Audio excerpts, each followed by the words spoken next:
Hey guys, welcome to my first international Let's Play. A Microprose classic. Syntax software was also involved. Let's play Master of Orion 1.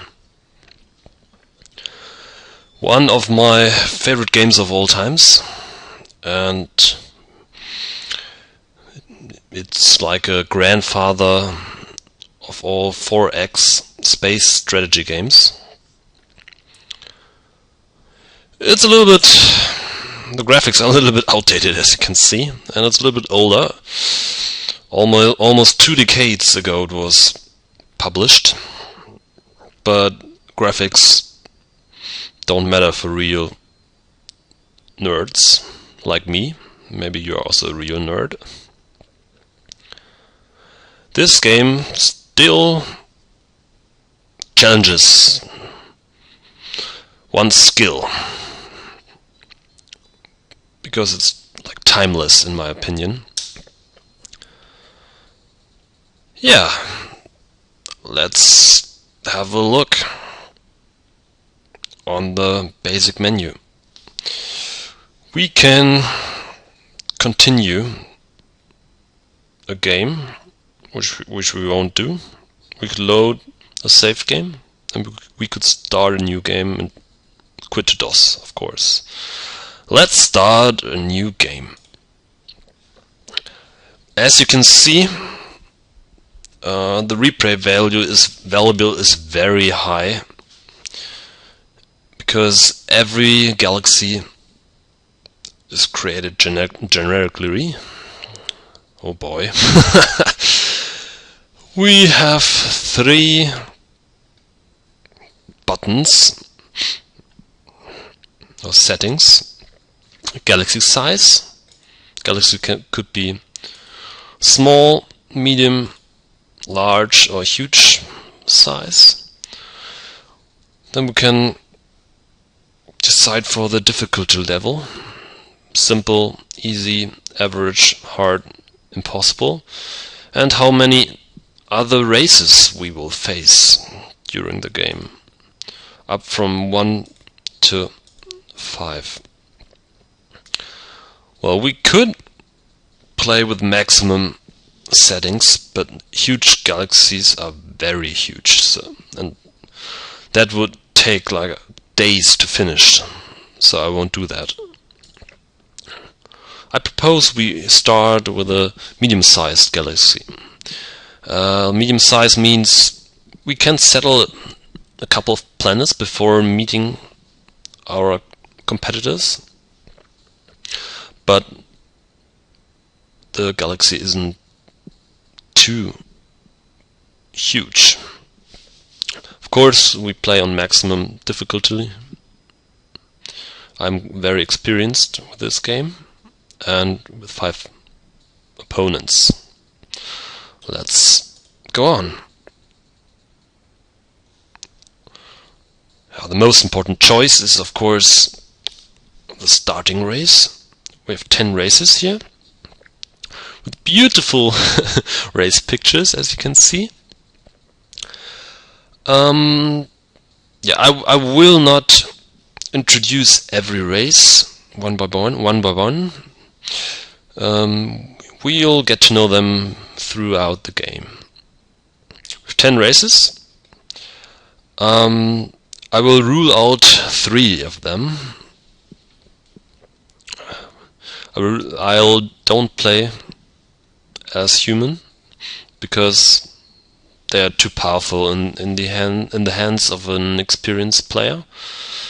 They have a huge diplomatic bonus and easily win the galactic election.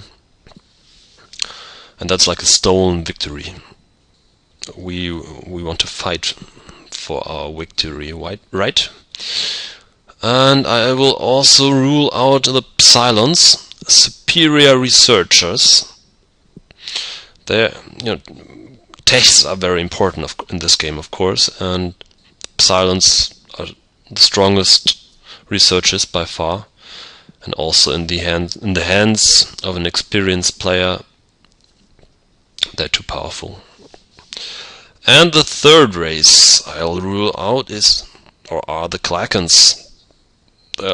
Bug-like aliens, and they receive a huge production bonus per population unit, and production is the basic resource transferred one-to-one into galactic credits and research points. And yeah, same as the Silence, you can outproduce almost every other race. Okay, I'll throw a dice with 10 sides on my desk to get my starting race. And I'll re-dice if I threw one of the 3 races I just ruled out. So let's throw a dice. 5. 1, 2, 3, 4, 5. Okay. Another one. 3. Oh boy. The Silicoids. Oh man. If you'd asked me in advance which race I don't want to play, it would have been the Silicoids, to be honest. Yeah, they are rock-like beings, as you can see, and they are immune to hostile planet environments. So they can settle everything, which sounds great and tempting, but they grow very slow. The population growth is halved, and they also are very slow researchers. So the game feels different when playing the Silicoids. I won't do it, because I want to show you the basic mechanics in a normal game. So I re-dice. 2. The Mrrshans. Okay. Cat-like aliens, as you can see. And they are superior gunners. Of course, because of their very fast reflexes. And yeah, they're a war race. So they usually get into trouble very fast and very early in the game. Yeah, that sounds like a nice challenge. So let's play the Mrrshans. And we choose red, because she has a sexy red dress on. And I'll accept the name proposal, because my nickname is the nameless one. And yeah, I know it's common to name your leader or hero after your nickname, but as I'm called the nameless one, I'll keep the original name. So let's get started. And our homeworld, the first planet we have, the ground stone of our empire. It's usually called Fieras, and we'll keep that name as well. Okay. Now the galaxy is generated, and here we are. I'll give you a quick overview over the menus. So this is the galaxy map. You see our homeworld and a couple of other stars. Our color is red, as we've just chosen. And yeah, we can have a look on the planet. It's green. It's an Earth-like planet class, size 100. Currently inhabited by 40. I think it's billion Mrrshans, or kitty cats. And our nation built 30 billion factories so far. We haven't produced any waste, or we have cleaned all the waste up, and we had no growth because we just started. We also see here like 10 factories or 10 population units equal 1 picture. And as you can see, Terran class is the correct name. We have a small fleet orbiting our homeworld. This is a colony ship, which enables us to colonize another planet. And this are 2 scouts waiting for orders to scout new systems. And they are both very valuable. We'll try to put them to the best imaginable use. Yeah, here you see the short summarization again. Pop maps, 100 billion, 50 current, no bases, rocket bases, which are defensive structures, which come into play when our planets are attacked. The production, every factory, we had 30 billion, produce 1 billion, but we'll strike the zeros and just count production 30 by factories, and we have also a small production coming from the population itself, and that will increase when we make progress in the planetology tech tree. I'll show you that soon. And we have 4 sliders to allocate our production to certain fields. Ship means our shipyards producing new ships. Defense, building missile bases or planetary shields after we've researched them. Industry, building more factories. Ecology, cleaning up waste. We need, as you can see, almost 1/3 of production to clean up the waste of our 30 factories. And we could also terraform the planet when we've researched the necessary tech. And the last slider is tech, so investing in research. You can see our shipyard. We usually have 6 slots. These are pre-designed ships, and I will delete most of them because we will produce other ship types. This is a summarization again of our fleets. We have 1 planet and a small fleet orbiting Fieras. And we have maintenance costs, 11 billion credits per year so far, and we could have a look at the specials and the stats of our fleet. As you can see, the scouts are equipped with reserve tanks, which means they can travel farther. And the colony ship is, of course, equipped with a base colony base, a basic colony base, because there are different types which enable us to land on more hostile planets.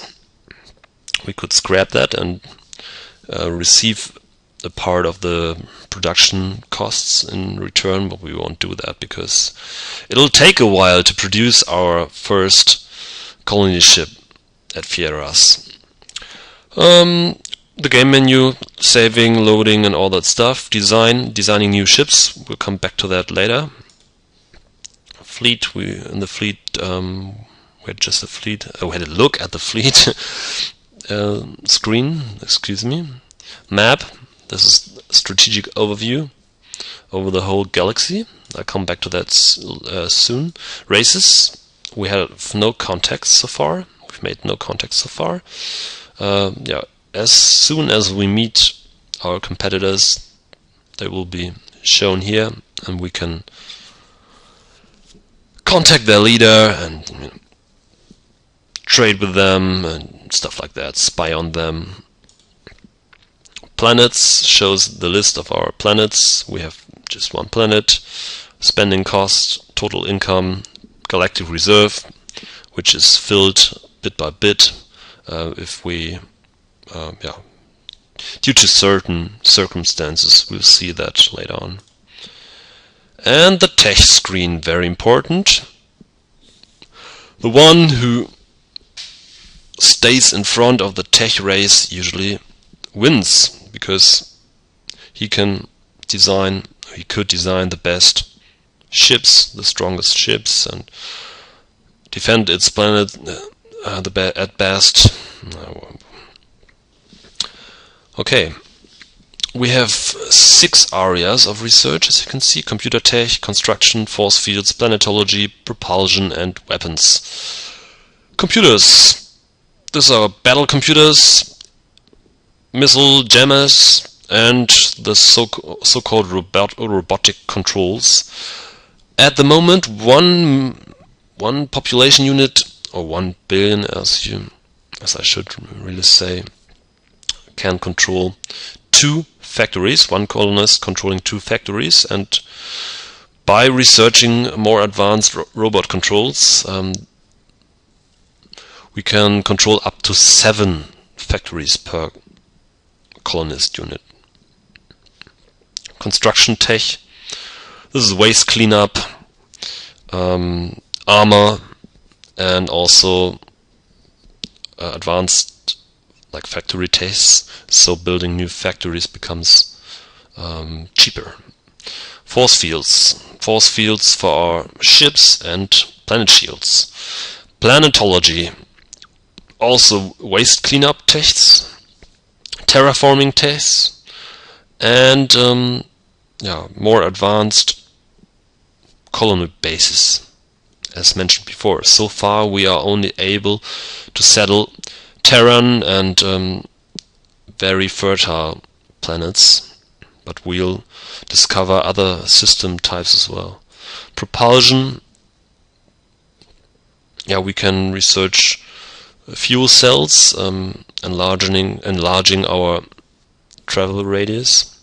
Better engines, allowing us to travel faster, and few specials. And weapons. Weapons for our ships, better missiles, and also weapons for our ground troops. Force fields also includes a few force field tests for our ground troops. And here we have again sliders, 6 sliders to allocate our tech spending, but so far our research is 0. And we have the next turn button, but we won't hit that. So far, for a fast and quite chaotic introduction, hope to see you in my next Let's Play video.